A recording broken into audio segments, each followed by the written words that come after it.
はい、今日はセロリのリンゴ酢漬け、セロリのピクルスを作っていきます。はい、今日使う材料の紹介です。まずセロリですね。枝の部分2本、用意しました。これグラムで言うと 300g あります。この葉っぱのわさわさついた状態で 300g あります。それから今日漬けるのに使うリンゴ酢ですね。今日は純リンゴ酢を用意してください。純のついてないリンゴ酢もあって、リンゴ酢と純リンゴ酢と2種類売ってます。純ってついてると何が違うのかっていうと、単一原料って言って、裏面の表記見てもらうと分かるんですが、原材料リンゴのみになってます。リンゴだけ発酵させてお酢を作ってる作り方なんですね。なので純リンゴ酢って言います。ついてない方、普通のリンゴ酢、そっちの方が100円から200円ぐらい安いんですが、そちらはですね、何が違うかっていうと、裏面のこの原材料を見比べてもらうと分かるんですが、リンゴとアルコールっていうのが入ってます。アルコールを入れて、発酵させてる作り方になります。なので、そちらの方が安いんですが、この純って書いてある単一原料のリンゴだけを使って、発酵させたお酢。こっちの方がね、味わいいいんで、ちょっと高くてもこちらの方使ってもらいたいなと思います。今日はこの純リンゴ酢で、やっていきますんで、よろしくお願いします。あとですね、下漬けに旨味入れていきますんで、白だし使っていきます。この白だしリンゴ酢セロリで今日はやっていきますんで、早速作っていきましょう。はい、じゃあまずセロリ切っていきましょう。セロリのこの下の切り口のところですね、ここ薄く切り落としてあります。ここちょっと変色したりしてると思いますんで、切っていきます。あと水洗いですね。水洗い、この内側の部分ですね、このくぼみへこんでる部分に泥汚れとか、入ってたりしますんで、この辺よく水洗いしてください。セロリはですね、この芯の茎の部分、ここを使っていきます。で、葉っぱの部分と茎の部分にまず最初ね、分けます。ちょっと筋が硬いんで、手じゃなくね、包丁で、切ってもらう方がいいかなと思います。葉っぱの部分を落としてやって、枝の部分と分けていきます。ただ枝の部分でもこういう部分、ちょっと茎に近いような部分はこれつけて食べていきますんで、ちょっと汚れてる、洗っていきましょう。使ってもらいたいなと。わざとこれは茎の部分残してあります。で、葉っぱの部分はですね、これスープとか炒め物を使えますんで、これ、使ってください。ちょっと巻末でね、この動画の最後に、葉っぱの料理ちょっと紹介していきますんで、これは取っておきましょう。はい、じゃあ茎のメインの部分切っていきますね。このくびれてるところで一回ちょっと落としていきますね。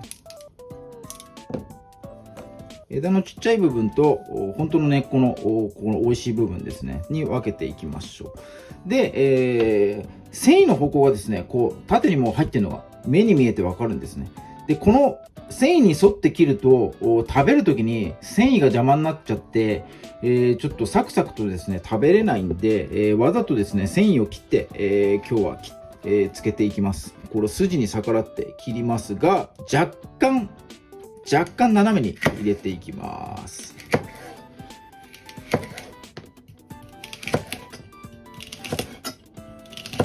結構厚めですね。 0.5 ミリ幅ぐらいで、切っていきますね。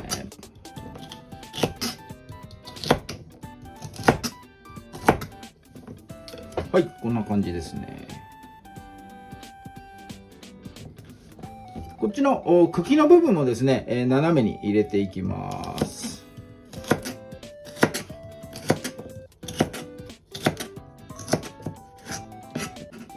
ちっちゃい枝のところもね、斜めに入れてやってください。丁寧に。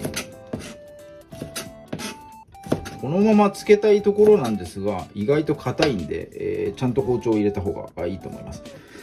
はい、セロリの下ごしらえ、切り口ですね。こんな感じで、やっていきます。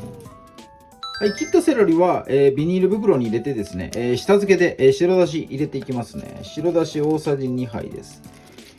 葉っぱを落とした枝の状態、セロリこれ測ったら 250g ありました。なんで葉っぱが 50g ぐらいあったんですかね。茎のグラム数だけで言うと 250g ここに入ってます。そこに白だしを大さじ2杯入れました。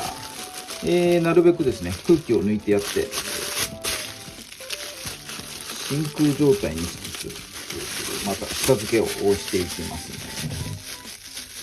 ね。わざと歯ごたえいいように厚く切ってるんで、この下付けもですね、ちょっと時間かけて置いてやります。冷蔵庫で1時間ほどこれ寝かせてやって、ちょっと塩味と旨味をですね、セロリの方に染み込ませてやりますね。はい、1時間経ちました。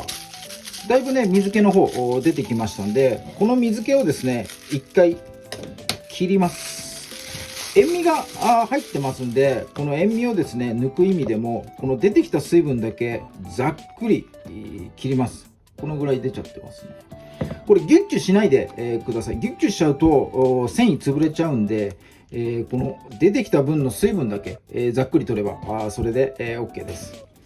で、この残った身の方ですねを本ちゃんの漬けに入りますんで、ちゃんとしたジップロックの方ですね、入れていって、リンゴ酢100ml ですね、入れていきます。はい、これで空気を抜いてですね、漬け込めば完成になります。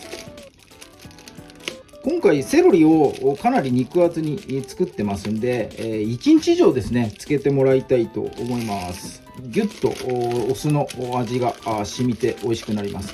で、噛んだ時にですね、中からじゅわっと白だしの味、だしの旨味がですね、塩味とともに出てきますんで、噛めば噛むほど美味しいピクルス、これで漬け上がりますんで、1日これで待ってみます。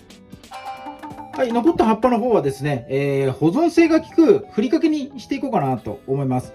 用意するのは鰹節ですね。じゃことかあればじゃこの方がいいんですが、急にじゃことかないだろうと思いますんで、鰹節で、この魚の旨味ね、入れると美味しいふりかけ作れますんで、やっていきます。はい、じゃあ葉っぱの方刻んでいきたいと思いますが、その前にですね、こういう黄色くなって傷んじゃってる部分入ってるとですね、美味しくなくなっちゃいますんで、その辺はですね、ちょっと酔ってもらって、もうこう黄色くなっちゃってるやつはですね、捨てちゃってください。緑色の美味しい部分だけでやっていきます。はい、葉っぱの部分だけでなく、ちょっと茎のね、先端っぽいところも入ってますので、刻んでいきますね。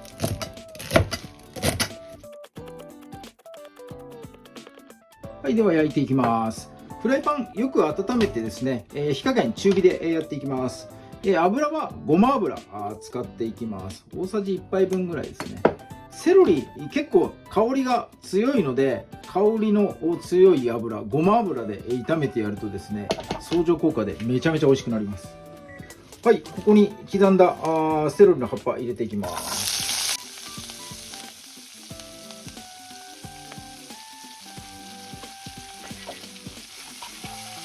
はい、熱が入ると葉っぱがぎゅーっとしんなりしてもうすぐにできちゃったかなって思うんですが、茎の部分も入ってますし、あと香ばしさもね、加えたいんで、しんなりしてからさらに2分ほどですね、炒めてやります。はい、2分ほど炒めたら味入れていきますね。まずみりん大さじ2杯入れていきます。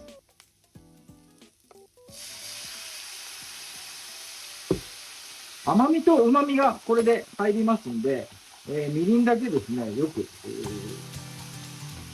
じ込んでやってくださ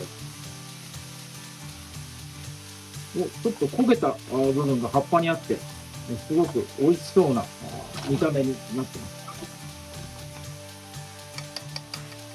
はい、みりんの水分が飛んだら、醤油入れていきますね。醤油もみりんと一緒で大さじ2杯入れていきます。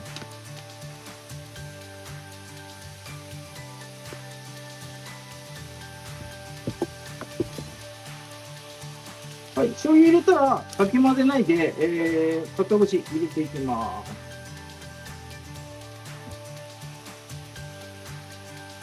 はい、鰹節とともに醤油を全体に混ぜ込んでいきます。はい、水分が見えなくなったらこれで完成になります。最後にあれば、ごまですね、少し振ってやると香りが入ります。